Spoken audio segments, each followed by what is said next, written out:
Gusto nyo rin bang gumawa ng mga ganitong video? Lulubog, lilitaw. Tara. Una, mag-video muna tayo ng mga 2 seconds na empty background. Tumalon ka ng isang beses na parang tipaklong. Tapos punta na tayo ng CapCut. Open natin ang CapCut. Itap ang new project. Kunin ang video, then itap ang add.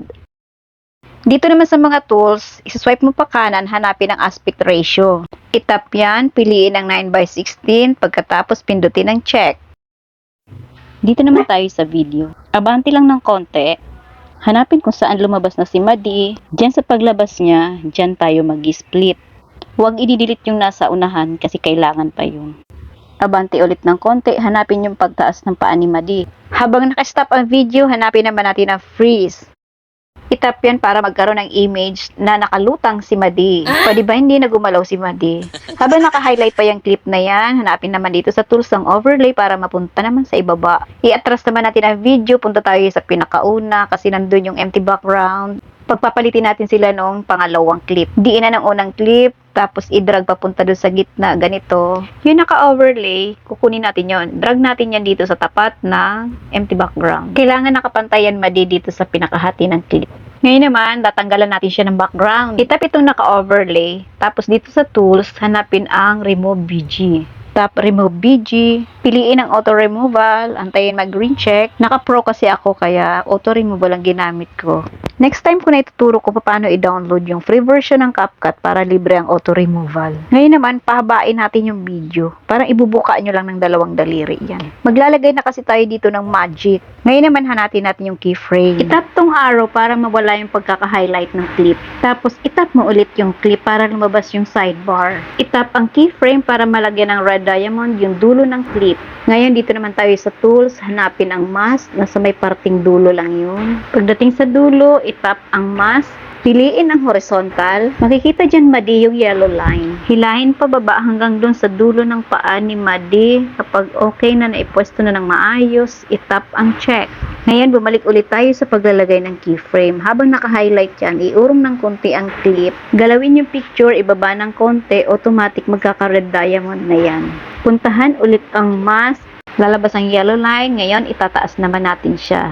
Ito yung gamitin nyo, yung y-axis. Slide lang pa kanan para tumaas yung yellow line hanggang sa maputol ng konti yung paa ni Madi. Kapag okay na, itap ang check.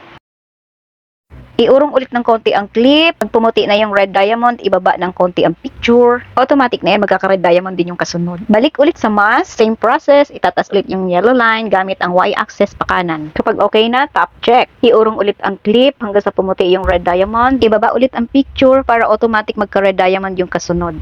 Balik ulit sa mask, itaas ang yellow line gamit ang y-axis pa kanan. Kapag okay na, itap ang check. Urong ng konti ang clip, ibaba ang picture para magka-red diamond, balik sa mask. Itaas ang yellow line gamit ang y-axis pa kanan hanggang sa mawala na si Madi. Ayan na ang kinalabasan. Check nga natin kung talagang lumabog si Madi.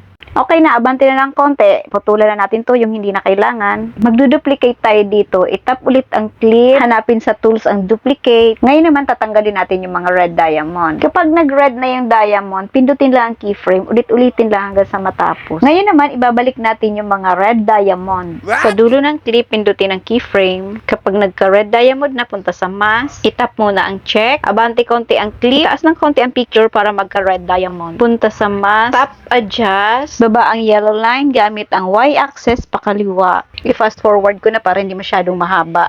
Urong ng konti ang clip, itaas ang picture, punta sa mask, y-axis, pakaliwa para bumaba ng tuluyan ang yellow line. Hanggang makita na ulit si Madi. Paiksiin ang video gamit ang dalawang daliri. Itap itong empty background na nasa taas. Ipantay sa dulo ng nasa ibaba. Split and delete. Check kung pantay na talaga sila. I-adjust ng konti itong isang clip para medyo may delay yung paglitaw ni Madi. Kapag all goods na, punta sa dulo, i-delete itong CapCut. Pindutin ang resolution 720p, then export. Yun lang. Bye!